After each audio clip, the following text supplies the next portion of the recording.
Shalom Sobat Pemenang dikasih oleh Tuhan. Saya percaya hari ini kita berkemenangan bersama dengan Tuhan Yesus Kristus. Nah Sobat Pemenang, tahukah bahwa ketika kita ingin menang, itu baru tekad. Tetapi ketika kita mau berkorban, mau berjuang, mau komitmen, mau konsisten, itu adalah bagian penting untuk kita bisa mencapai kemenangan. Itu sebabnya untuk menjadi semakin serupa dengan Kristus, kita harus mengikatkan diri, membangun persekutuan dengan Tuhan Yesus Kristus yang adalah tujuan akhir kita mencapai kemenangan dalam semua peristiwa dan pergumulan hidup ini. Nah Sobat Pemenang, renungan pemenang kita hari ini, Alkitab menegaskan bahwa rancangan Allah hanya milik orang yang mengasihi Tuhan, yang mau mengikat perjanjian dengannya. Dasar renungan dari Roma pasal yang ke-8 ayat 1 sampai dengan 39.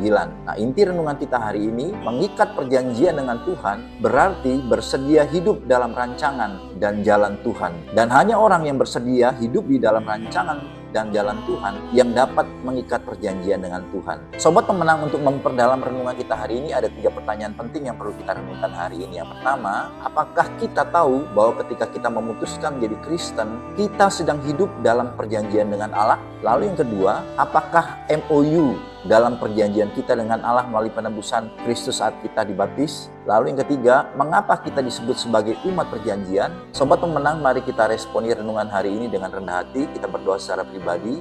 Tuhan, dengan Roh-Mu mampukan aku untuk aku hidup tetap mengutamakan rancangan-Mu dalam segala keadaan yang aku hadapi. Lalu pokok doa syafaat kita hari ini berdoa bagi wilayah-wilayah kantong Kristen di Indonesia bisa menjadi berkat dan terang bagi bangsa, bahkan bagi dunia ini. Nah Sobat Pemenang, mari kita responi perintah Tuhan, Raja kita yang agung. Kita mengerjakan amanat agung yang diperintahkannya untuk kita menuntaskan amanat agung lewat doa 5 to 1 action everyday kita hari ini. Bapa, dengan Roh-Mu yang kudus, mampukan aku untuk aku bisa memberitakan Injil kepada satu orang 5 menit pada hari ini. Nah Sobat Pemenang, selamat berjalan bersama dengan Tuhan, melakukan firman Tuhan, menuntaskan amanat agung bersama dengan Roh Kudus yang adalah pribadi Allah menyertai kita. Tuhan memberkati.